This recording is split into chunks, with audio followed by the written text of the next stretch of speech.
capital basis, and 20 years from now it'll grow a lot faster internationally than in the U.S. So I really like that market better because there is more growth there over time. But it will hurt them it is hurting them in the short term right now. But that doesn't mean anything. I mean, Coca-Cola went public in, I think it was 1919. Stock sold for $40 a share. It went back before that as a Candler family, and they went back. They bought it for $2,000, the whole business. Asa Candler back in the late 1880s in a couple of purchases. So now he goes public in 1919, $40 a share. 1 year later, it's selling for $19, gone down 50% in 1 year. Now you might think that's some kind of disaster, and you might think that sugar prices increased and the bottlers were rebellious and a whole bunch of things. You could always find a few reasons why that wasn't the ideal moment to buy it. Years later, you'd have seen the Great Depression, and you'd have seen World War II, and you'd seen sugar rationing, and you'd seen thermonuclear weapons, and the whole thing. There's always a reason. But in the end, if you bought one share for $40 and reinvested the dividends, it'd be worth about $5 million now.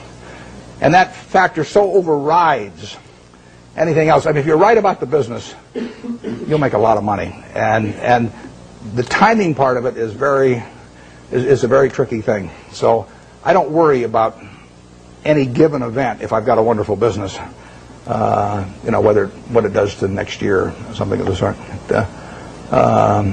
Their price controls have been in this country at various times, and that's followed up even the best of businesses. I mean, I wouldn't be able to raise the price on December 26th of See's Candy if we had price controls, and we've had them in this country. But that doesn't make it a lousy business if that happens to happen, because you're not going to have price controls forever. We had them in the early 70s. So the wonderful business. You can figure out what will happen. You can't figure out when it will happen. You don't want to focus too much on when. You want to focus on what. If you're right about what, you don't have to worry about when very much. Is there an area I'm missing back there any place? Or I just want to make sure I'm not focusing all of them on one place. Let me get this gentleman over here.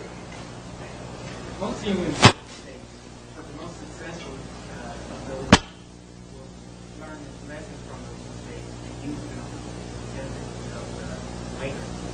What investment mistakes have you made or that you feel that you made, and how can you use those lessons? The question is about my business mistakes. How much time do you have? Well, the interesting thing about the mistakes is that in investments, at least for me and for my partner Charlie Munger, the biggest mistakes have not been mistakes of commission, they've been mistakes of omission. They're where we knew enough about the business to do something, and for one reason or another, we sat there sucking our thumbs instead of doing something. And so we've passed up things where we could have made billions and billions of dollars from things we understood. Forget about things we don't understand. In fact, I could make billions out of Microsoft. Doesn't mean anything because I never understand Microsoft. But if I can make billions out of healthcare stocks, then I shouldn't make it, and I didn't. When the Clinton healthcare program was proposed and they all went in the tank, we should have made a ton of money out of that because I could understand it. And I didn't make it. I should have made a ton of money out of Fannie Mae back in the mid-'80s because I understood it and I didn't do it. Those are billion-dollar mistakes or multi-billion-dollar mistakes that generally accepted accounting principles don't pick up. The mistakes you see, I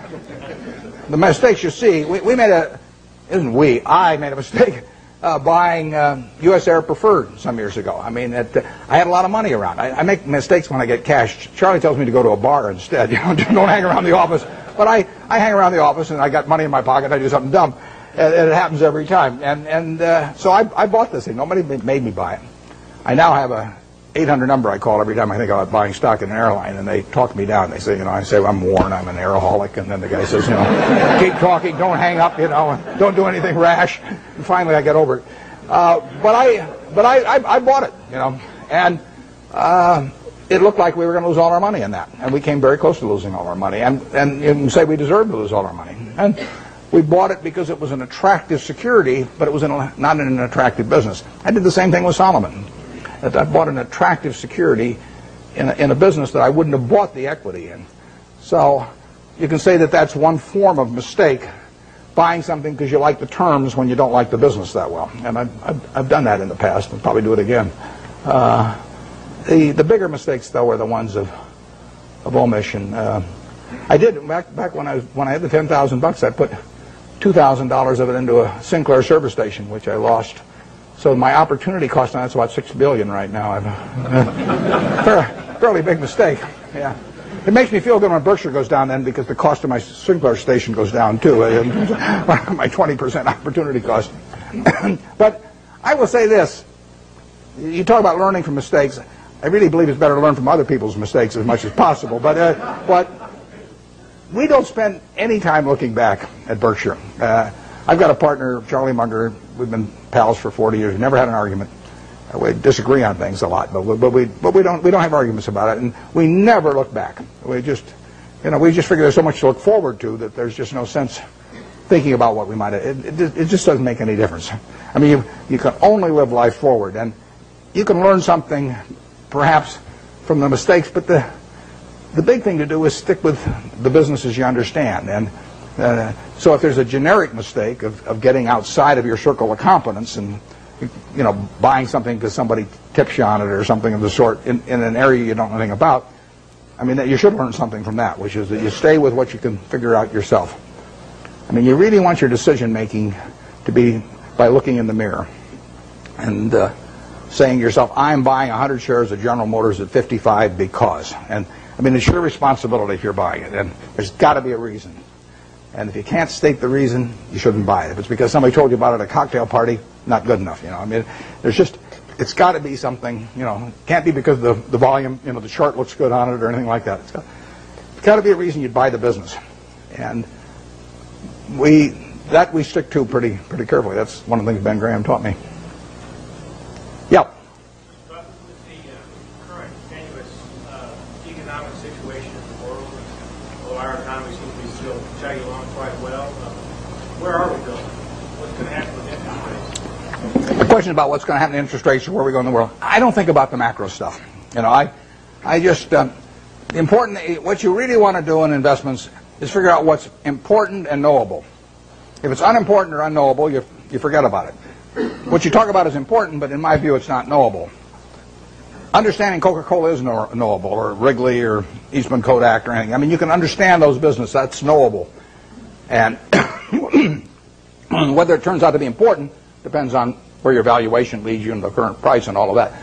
But we have never either bought a business or not bought a business because of any macro feeling of any kind. We don't read things about predictions about interest rates or business or anything like that because it doesn't make any difference. I mean, let's say in 1972 when we bought See's Candy, I think maybe Nixon put on the price controls a little bit later. Let's say we'd seen that, but so what? We'd have missed a chance to buy something for $25 million that's earning $60 million pre-tax now. I mean, we don't want to pass up the chance to do something intelligent because of some prediction about something that we're no good on it anyway. So we just don't read or listen to or do anything in relation to macro factors at all, zero. And the typical investment counseling organization goes out and they bring out their economists, they trot him out, and he gives you this big macro picture, and then they start working from there on down. In our view, that's nonsense. And if Alan Greenspan was on one side of me and Bob Rubin on the other side, they were both whispering in my ear exactly what they're going to do the next 12 months, it wouldn't make any difference to me in what I pay for executive jet or general reinsurance or anything else I do.